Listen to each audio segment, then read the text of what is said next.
말씀을 통해 요단가의 제단이란 제목으로 하나님의 말씀 증거하도록 하겠습니다. 자, 이스라엘의 각 지파의 땅 분배를 마치고 하나님께서 명하신 이 모든 것들이 다 응했다고 했습니다. 자, 이에 여호수아는 요단 동편에서 먼저 땅 분배를 받았던 루벤과 갓 그리고 므낫세 반지파를 축복하고 권면함으로 그들을 돌려보냅니다. 자, 그들이 7년이라는 세월 동안 이스라엘의 선봉에 서서 싸우며 그들의 책임을 다한 것을 축복하고, 또 이제 그들이 요단 동편으로 건너가 살게 될지라도 힘을 다하여 하나님을 사랑하고 그 말씀을 지키며 하나님을 섬기라는 거예요. 자, 그런데 그들이 돌려보내자마자 문제가 생겼습니다. 자, 어떤 문제입니까? 우리 10절로 12절 말씀 다시 한번 읽도록 하겠습니다. 10절로 12절 시작. 르벤 자손과 갓 자손과 므낫세 반지파가 가나안 땅 요단 언덕가에 이르자 거기서 요단가에 제단을 쌓았는데 보기에 큰 제단이었더라. 이스라엘 자손이 들은즉 이르기를 르벤 자손과 갓 자손과 므낫세 반지파가 가나안 땅의 맨 앞쪽 요단 언덕가 이스라엘 자손에게 속한 쪽에 제단을 쌓았다 하는지라. 이스라엘 자손이 이를 듣자 곧 이스라엘 자손의 온 회중이 실로에 모여서 그들과 싸우러 가려 하니라. 아멘. 자, 르벤과 갓 이 므낫세 반지파가 요단을 건너기 전에 거대한 제단을 쌓았대요. 그리고 이 소식이 온 이스라엘 가운데 들려졌습니다. 자, 이것이 무슨 문제입니까? 신명기 12장 13절로 14절에 보면 이런 말씀을 하셨어요. 너는 삼가서 내게 보이는 아무 곳에서나 번제를 드리지 말고 오직 너희의 한 지파 중에서 여호와께서 택하실 그곳에서 번제를 드리고 또 내가 내게 명령하는 모든 것을 거기서 행할지니라 라고 말씀합니다. 자, 무슨 말씀이냐면 하나님께서 택하여 법궤를 머무르게 하신 곳, 그곳으로 나아가 제사를 드리라는 거예요. 지금은 에브라임 지파가 있는 이 실로에 법궤가 있으니 그 실로에 나가서 제사를 드려야 한다는 거예요. 거리가 멀다고 하여 혹은 다른 이유로 자기가 원하는 곳에 편의를 따라 제단을 쌓지 말고 마음대로 제단을 쌓지 말라는 것입니다. 자, 왜 이런 경고를 하셨을까요?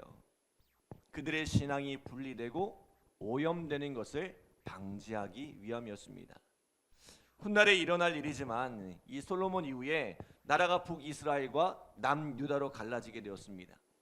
그때 북이스라엘의 여로보암이 보니까 이 백성들이 제사를 드리러 예루살렘으로 올라가는 거예요.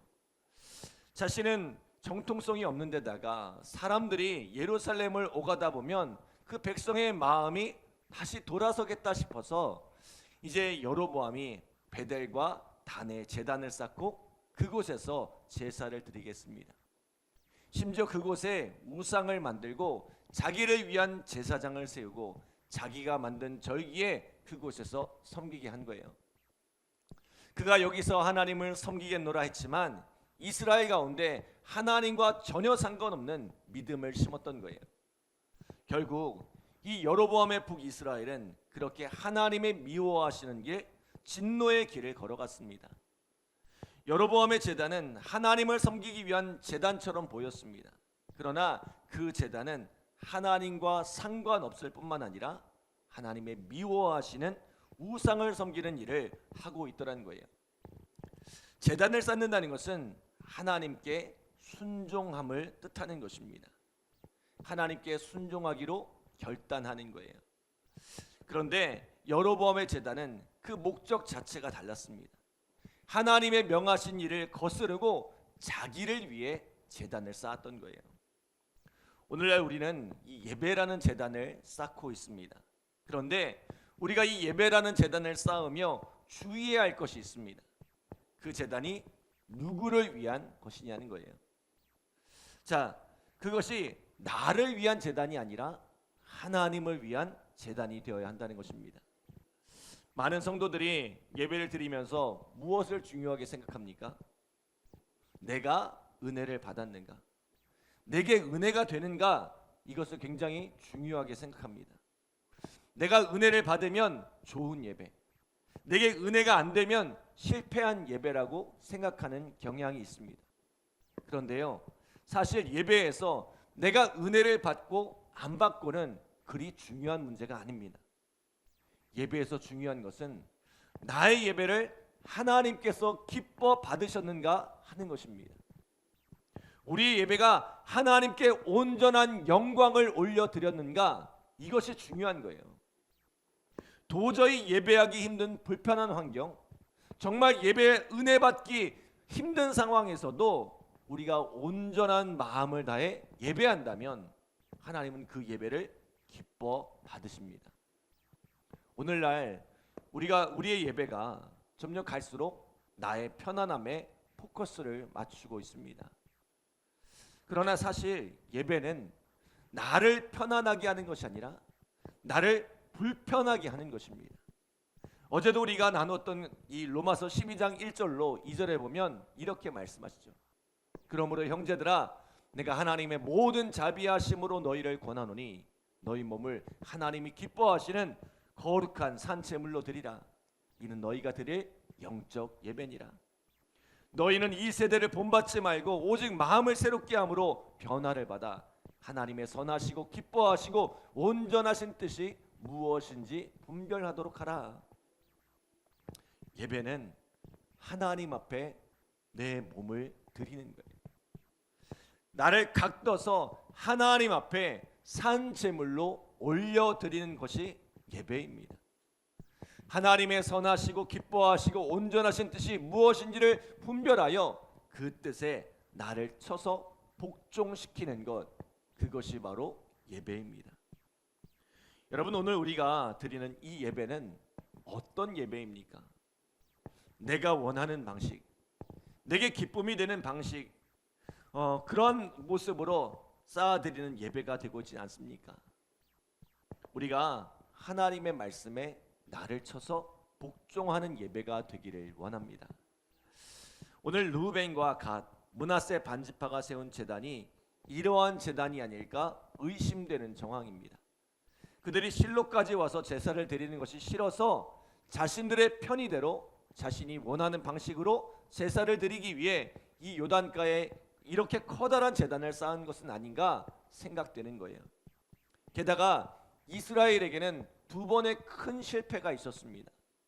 첫 번째 실패는 이 모압 평지에서 그들이 바알보를 섬겼던 일이에요.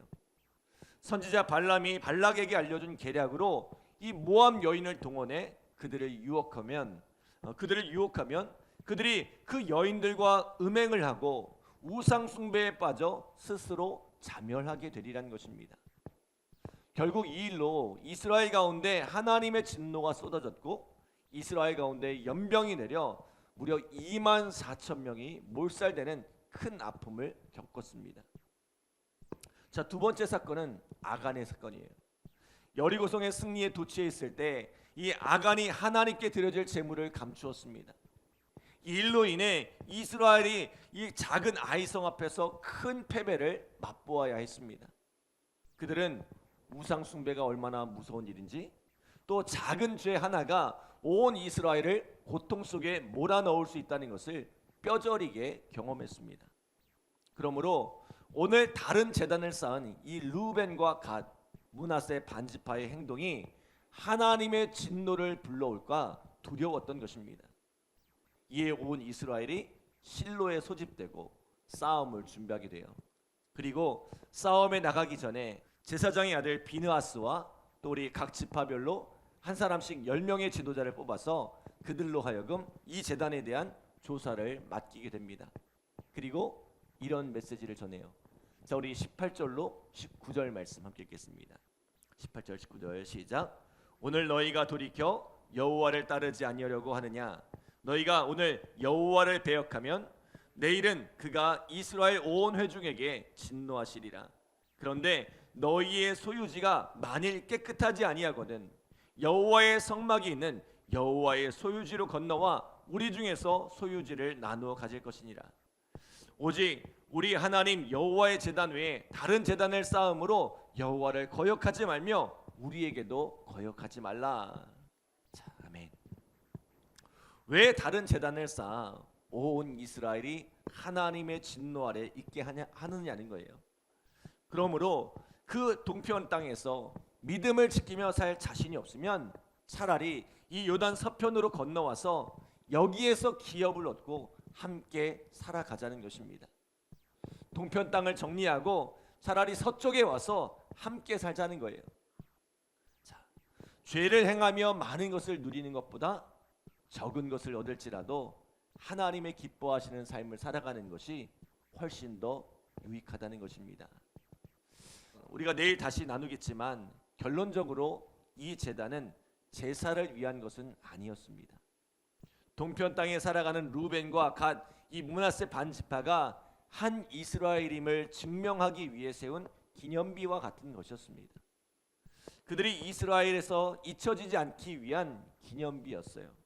자, 그럼에도 불구하고 여기서 우리가 생각해 보아야 할 것은 이 10명의 지도자들이 했던 말, 소유보다 믿음의 선택을 하는 것이 훨씬 더 중요하다는 것입니다. 많은 땅, 비옥한 땅을 소유하기 위해서 그들이 동편 땅을 선택했지만 만약 그것이 그들의 믿음을 해하는 것이라면, 그들이 온전히 믿음 안에 살아갈 수 없다면 차라리 그 땅을 버리고 서편 땅에 들어와 온전한 믿음의 공동체를 이루며 살아가는 것이 훨씬 더 유익하다는 것입니다. 이전에도 말씀드렸지만 이 동편 지파들은 자신들의 유익을 위해 선택했지만 결국 그들은 이스라엘 가운데서 가장 먼저 사라지게 되었습니다. 눈에 보이는 유익을 선택했지만 결코 그것이 그들에게 유익이 되지 못했던 거예요. 사랑하는 여러분, 오늘 우리가 우리 삶 속에서 선택하는 모든 것이 당장 눈앞에 보이는 유익을 위한 선택이 아니라 하나님 앞에 믿음의 선택이 되기를 소원합니다. 하나님께서 기뻐하시는 선택을 하며 그렇게 살아가는 우리 믿음의 성도들 되시기를 간절히 기도합니다. 기도하겠습니다. 하나님 감사합니다. 복된 새벽을 허락하여 주시고 또 귀한 말씀으로 우리를 인도하여 주심에 감사드립니다. 하나님, 우리가 하나님 앞에 드리는 예배가 어떠한 예배인지 돌아보기를 원합니다.